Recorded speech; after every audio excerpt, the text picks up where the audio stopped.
An empowered woman is a woman who walks up to that table, knows her worth, knows that she is uniquely her, and brings something so valuable to this table and doesn't wait for the chair to be offered to her.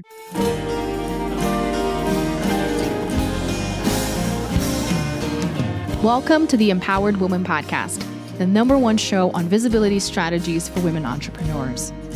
If you want to get empowered to be seen, stand out on social media, stages, TV, and more to make an impact with your voice and business, you're in the right place. I'm so glad that you're here. My name is Marcia Spurk, and I'm your host, professional singer and visibility strategist. Welcome again, and let's dive into today's episode. One thing I don't talk about enough is the impact podcasting has had on my professional life and how it opened so many doors for me. So if you want to start a podcast or you want to level up your current one, then you need to work with my podcast strategist, Giana Jarrah. She owns a podcast marketing and production agency, and her team takes care of everything from editing and optimizing to scheduling for you, making this process a breeze for you. She's seriously the best. All her info is in the show notes. You can go to gianajarrah.com and tell her I sent you. Hi, Giana. Thank you so much for joining me today. Hi, Marta. Thank you for having me. Yes. Oh my goodness. I am so excited for this conversation. So inspired by the work that you're doing. Obviously, you know, I love empowering women, and that's exactly what you're doing. That's how it all started for you with your business. So let's get started with telling us who you are and what you do, and then we'll dive into the journey and the story, which I'm so excited for you to share more about. Yes. So hi, everyone. My name is Giana Jarrah. I am a first-generation Syrian-American woman. I'm born and raised in Allentown, Pennsylvania. I went to Lehigh University. I got my bachelor's degree in biomedical engineering. And now I'm a bioengineer turned entrepreneur, as I am now the founder and CEO of Meraki Co, where I've engineered a probiotic prebiotic supplement for urinary and vaginal health after battling chronic urinary tract infections during my time at Lehigh University while studying biomedical engineering. Oh my gosh, that is so cool. The entire journey. First off, your degree, which is not lots of women, as far as I know, which you can tell if I'm wrong, but that's more of a male dominated, I would assume, right? Absolutely. So what inspired that? Let's start from the beginning. What inspired that? Yeah. So growing up, my mom's an immigrant from Syria. So my parents are both Syrian. And growing up, I think everyone who comes from an ethnic household can relate that the parents always want you to be a doctor or a lawyer. And so that, unfortunately, neither one of those stuck. I did always love science, but I was always super artistic when I was little. I loved drawing. I loved makeup. I loved arts and crafts. I just loved anything that was like artsy. I was a painter. I loved art. But in classic ethnic household fashion, my parents were like, there's no money in art. You're not going to be an artist. You need to be a doctor or a lawyer. And neither one of those just stuck. But as I got older and I was getting into middle school and high school, I did find that love for science, but something about being a doctor just didn't stick for me. It truly was that it was missing this creative side. And I had this creativity and this artsy side of me, but I also loved science. And so I thought for a while, like maybe I'll just be a doctor, a pediatrician, because I love children. So I thought maybe that was a path. And then when I was in high school, when I was 16, my mom was diagnosed with an aggressive stage of pre-cervical cancer. And I am the only daughter of my home. And so I was my mom's like biggest support system. I went to all of her doctor appointments with her. And, you know, it was really difficult on my mom to handle this emotionally. And so I went to all of her appointments with her. And also my mom saw I was always like excelling in my classes.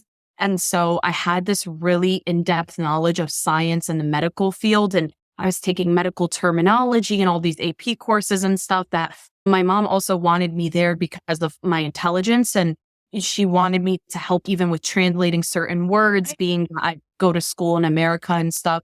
And so there was at one point when we were deciding on treatment for my mom's abnormal cells, we met with a team of biomedical engineers who introduced this device that would be extracting the abnormal cells from her cervix. And it was like basically they designed it and they created it.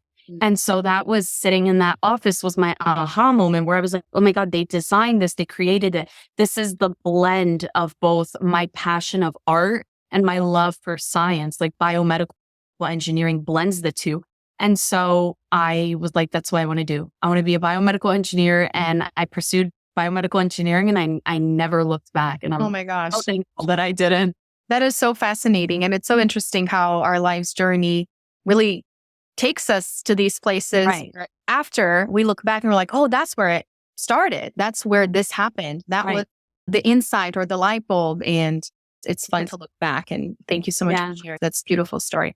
How about then starting your business? Because from the moment, and this is what I love discussing here on the show, is from the moment you have that idea, right? Or you, in your case, creating everything, which I'm assuming as part of your degree, you had that support and that the opportunity to have help and with the knowledge and the things that you were studying. But then in getting into the manufacturing, like that jump right there is what many people get stuck on and do not pursue. It just stays in the idea plane. So tell us more about the journey. And then I definitely want to hear about the name of your business and all of it. Yeah. So I think the science is always the part that was the easiest for me when I was battling chronic urinary tract infections and I just was left with failed treatments and I just kept getting them over and over again. The only thing that I knew how to do best was research. Given my background at this point, I was a sophomore, but research is so emphasized in the biomedical engineering, like scholars, like it's just something that's so common in the education and in the curriculum that that's what I knew. I knew how to not just Google my problem and find like these news articles, but genuinely go into PubMed, NCBI, and dive into all of these medical research papers. And also I had the knowledge and the skill set on how to read them and how to dissect because they're so complex. And so knowing how to read them and dissect them and understand the experiments was the easiest part for me. And so then going to my professor and saying, listen, I found the world of probiotics and I want to conduct some studies showcasing that probiotics actually alter the vaginal pH and can produce lactic acid and can generate an acidic pH to help restore and maintain the vaginal microbiome. She's like, go ahead. And so I did. And that was the fun part and the easy part. But once I kind of finished my experiments, I was like, I know this works. I want to turn this into a business. I don't know what to do now because I always said I don't have, or at least at the time, I didn't have a business bone in my body. No one in my family was an entrepreneur. No one in my family majored in business. I was like really just figuring this out on my own. And so really what I did was reach out to the business school at my university. We have a really good business school. And so I told them, I have this idea. What happens next? And they really directed me into, okay, you have this, you want to find a manufacturer. And that was so daunting. I spent over a year and a half looking for a manufacturer. What's very important, especially in the dietary supplement space, is making sure that the manufacturer shows and provides paperwork of them having their GMP certified, they're FDA approved to produce dietary supplements, that they do third-party testing, that all of their supplements get certified, that they have a certificate of where they came from and things like that.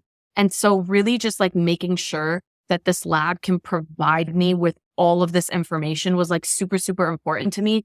And then also finding a lab that could cater to other things that I wanted my product to be, such as vegan. Not all labs make vegan products. And so I've had so many labs tell me, you could say it's vegan, but we are not certified by the Vegan Association to stamp it on our bottles. So you could say it is because technically it is, but like we can't stamp that on the bottle.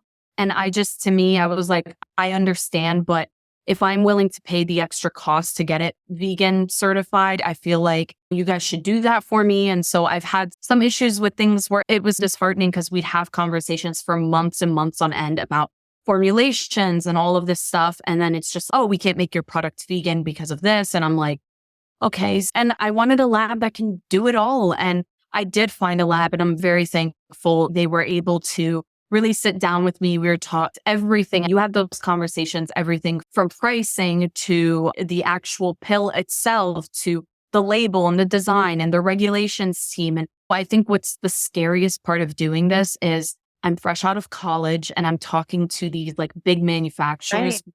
My biggest thing was I don't want to be taken advantage of. Yeah. I feel like it's very easy, especially being a woman and I'm not in the business space. It's not like I have somebody doing this with me. I'm literally all alone. Then I'm like, these labs can really betray me, can take my formula, or there's just so many things that can happen. And I'm very thankful for the relationship that I do have with my lab and that I did get lucky, but I know how daunting that experience can be. And it was very scary for me, especially when I was working with a previous lab for months on end, just for at the end for them to say, oh, we can't do this. It was okay. I need to restart. And then I found my lab. So it turned out to be a blessing in disguise. But yeah, really just like doing my research and trying to find a list of like different manufacturers that actually produce dietary supplements and then trying to get in contact with someone so I can discuss FDA standings and GMP certifications and going through those. I knew on the basis like what to look for because I had to take GMP practices and classes being a biomedical engineer, and we took like bioethics. So my background really helped me determine like what I need to look for in a lab. So I knew what certifications to look for and things like that, what ISO standards that they need to be following. So thankfully I had the knowledge, but I feel like if I wasn't a biomedical engineer, or maybe if I was just even a biology student or something of that nature, I likely would have needed somebody to assist me. It's my degree and my background, my education really allowed me to be able to figure this out on my own. And even with my degree, it was really difficult. Yeah. So many different hoops and so many different steps. Right. And I was interested in hearing the story. Obviously, everybody's journey is different, but I think the common theme is it's not overnight. No, There no, are not many at all. different things. There are some disappointments, just like you said, and at times blessings in disguise. What does it look like it was a good thing for the person or the company you were talking with to then say, hey, sorry, we've been talking for several months and now it's not going to work out. It's, oh no. But then at the end, everything worked out. And I always give mad props to product-based businesses because I know there are so many other things you have to worry about. Obviously, because I come from service, I'm like, oh, I got it all figured out, which I don't. But it's just such a different world when you're not in it. And to me, it's just, oh my gosh, so daunting, which is why I love that you're here sharing this story because many people give up once they face those obstacles. It's a sign. It's a sign that I'm not supposed to do this. But if you really believe in your purpose and in the purpose of what you're creating, then you have to keep on going. So thank you so much for sharing. And I do want to get into what exactly the products are, what different kinds you have. But first, tell me more about the name. It's such a fun story behind that too. So tell us more. Yeah. So my company is with Meraki Co. So Meraki is a Greek word that means to do something with love, soul, and creativity, and to leave a piece of yourself in your work. And given my story that this stemmed from me experiencing urinary tract infections, feeling hopeless, and also recognizing that there is stigma surrounding urinary and vaginal health, and specifically vaginal health. And that given that I'm Arab and I come from an ethnic household, I was not taught about my vaginal health to this extent. And so recognizing that this is a problem across all ethnicities and nationalities, and this is a global problem, and having my experience and then me turning my problem and creating a solution, I'm genuinely leaving a piece of myself in my work and in my brand. And I'm doing it with love, soul, and creativity. And when I saw the word Meraki and I read the definition, I was like, my company has to have Meraki in it. And I was like, with Meraki Co. is perfect because it's with love, soul, and creativity company. So that's really how I branded it. It's with love, soul, and creativity. I answer all of my emails to my customers and I say at the end, with love, Giana, and that's like kind of my sign off. Yeah. But it's so important to me because I want my customers to know that they are seen, they are heard, and they are cared for. And so many women can relate to my story. Yes. And it's so common. It is so incredibly common. And I wanted a brand that gives a name that tells that story just with the name. Yeah. And so with Meraki Co. does that. And a lot of people now have also branded it as WMC. So I go by both, but I love saying with Meraki Co. because it is the definition of love, truly. Oh, that is so beautiful. Thank you so much for raising awareness on this. Not only raising awareness, but bringing a solution. Yes, something better. It's the full package. So tell us more about the products then. So probiotics, explain to me, you're the expert. Yes. Yes. This is my favorite part. I love the science. So probiotics, AKA good bacteria. I mean, everyone I think has an understanding. Probiotics are good for gut health, but not all probiotics are good for vaginal health. And there's so many probiotic strains. There's so many different families and so many different classes of probiotics of this good bacteria. But for the vagina in particular, all healthy vaginal cultures have what is known as lactobacillus. And so lactobacillus produces lactic acid. There are specific lactobacillus strains that produce lactic acid and hydrogen peroxide. And this production generates an acidic pH in the vagina. And this is what keeps the vagina balanced, pH balanced, as we know. And we've always heard the term coined as, oh, your vagina is self-cleaning, but nobody's ever explained what does that mean. And this self-cleaning ability that the vagina has, it's from the good bacteria. So when you have the presence of good bacteria, it generates an acidic pH so that your vagina can stay between a 3.8 and a 4.5, which is what a healthy vagina needs. And then it also balances it. And in the sense of self-cleaning, where your skin, your stomach, you're never just rid of all bad bacteria. There's bad bacteria everywhere. And so our vagina does contain some bad bacteria, but this bad bacteria is not able to grow and flourish and cause uncomfortable symptoms and infections when there is this dominating presence of good bacteria. And so unfortunately, every single month when we get a period, when we go through menopause in the future, when we are stressed out, when we are on antibiotics, birth control, so many things make us lose this good bacteria. So, for example, when we get our periods every single month, our estrogen drops at some point during our hormonal cycle.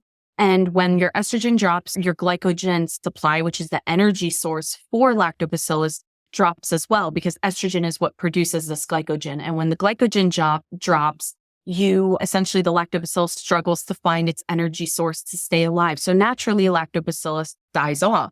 And so in combination with the many of other things like taking antibiotics, using a feminine wash that you're not supposed to, like Vagisil, can trigger you to lose good bacteria. And when you lose this good bacteria, you have what is known as dysbiosis, which is imbalance in your microbiome.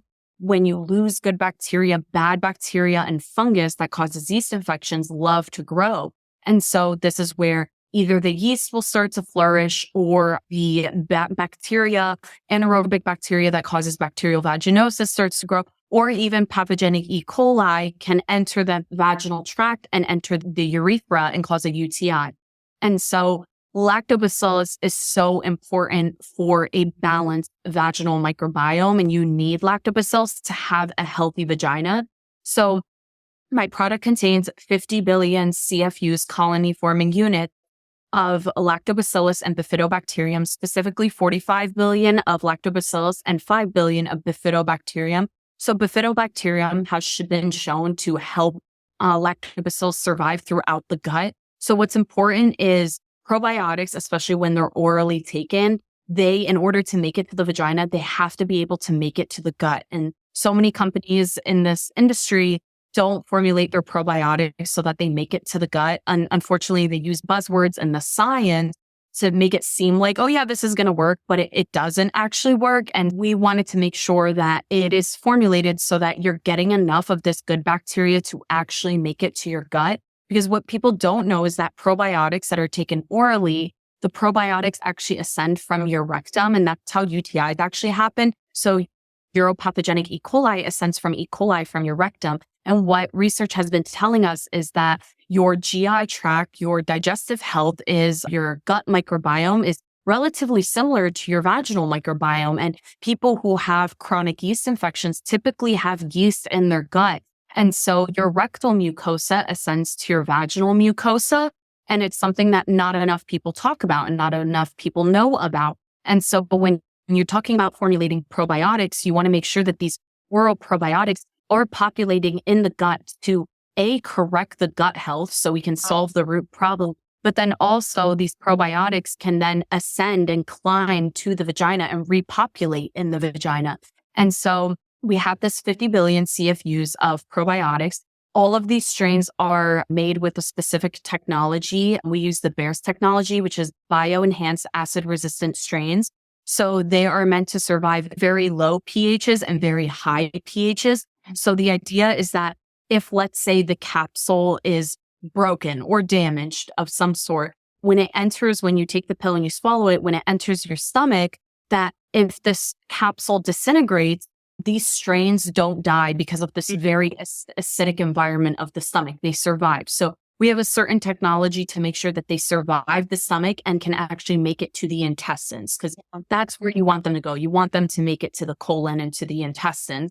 And so we have that technology for our strains. It's all encapsulated in an enteric capsule, which ensures us stability and helps with preventing it from being eaten up by the very acidic environment in our stomachs. And then also on top of that, we have prebiotic fibers in it. So prebiotics are food for probiotics. So it's a fiber. We have specific prebiotics that have been shown clinically to reduce gas and bloating, because I know so many women say, I can't take these kind of prebiotics because they cause a lot of gas and bloating and uncomfortable symptoms. We chose prebiotic fibers that reduce gas and bloating while also being compatible with lactobacillus and bifidobacterium. So they feed the bacteria strains. So yet again, the bacteria can survive in the stomach and survive in the gut, because that's what we want. We want them to survive. So that's how we get the probiotics there. And then to support urinary tract health and the urinary tract system, we have our cranberry extract that's in there.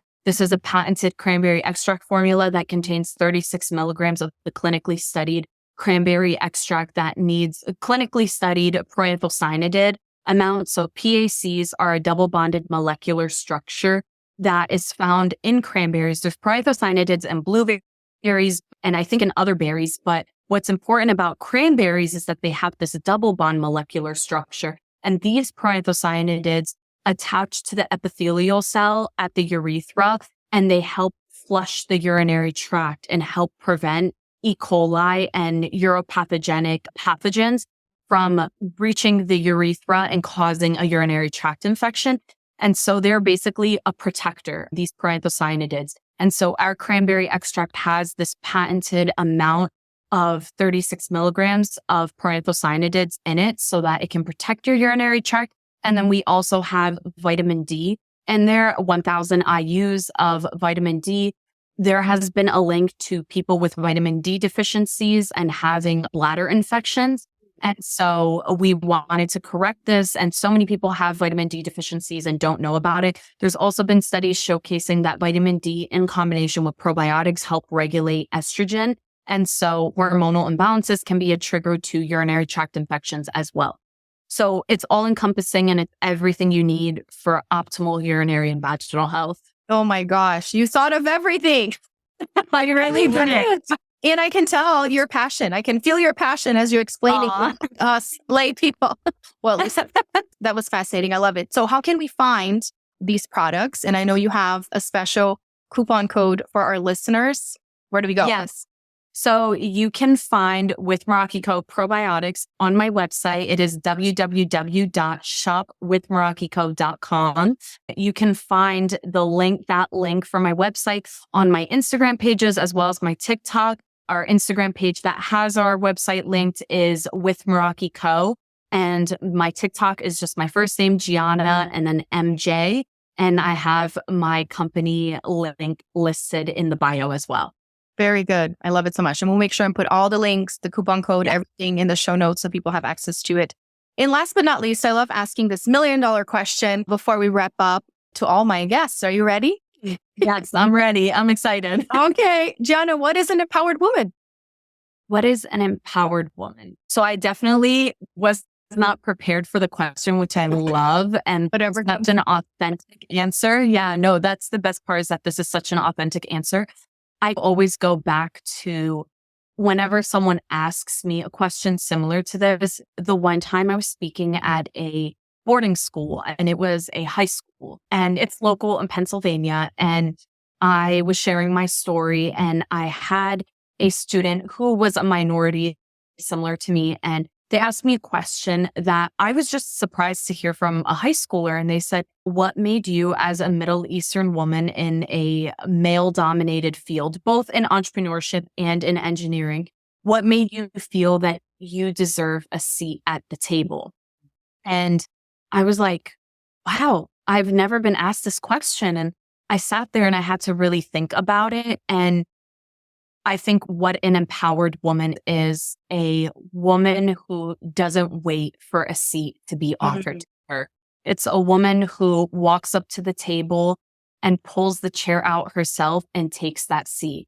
And something that I like to remind young students, young women, and honestly, I wish I could go back and hold myself and tell the younger Gianna this, is that you are uniquely you, and there isn't another you in this space because there isn't another Gianna. There isn't another you. To whoever is listening to this, there isn't another. You bring something so valuable to this table just by being you, because there isn't another you. And an empowered woman is a woman who walks up to that table, knows her worth, knows that she is uniquely her, and brings something so valuable to this table and doesn't wait for the chair to be offered to her. You go up there and you pull out that chair and you take that seat and you trust in yourself. You have that confidence that you can take it all the way. Oh, I love that answer so much. That is so beautiful. And it's so true. Yeah. We have to go in and take the bull by its horns and decide that we are worthy of this, the space and the spot at the table. Thank you so much for taking the time to share with us. This was wonderful. It was lovely to hear your story. And thank you for the work that you're doing and helping encourage, empower, and bring solutions to women. You are amazing. Thank you so much for having me. It's such a pleasure to be on this. I'm so excited. Thanks so much for tuning in today. I hope this episode empowered you. And if you enjoyed the show, please join the Empowered Woman community on Facebook and share with friends or leave a review on iTunes so more people can discover this empowering message. Until next time, bye.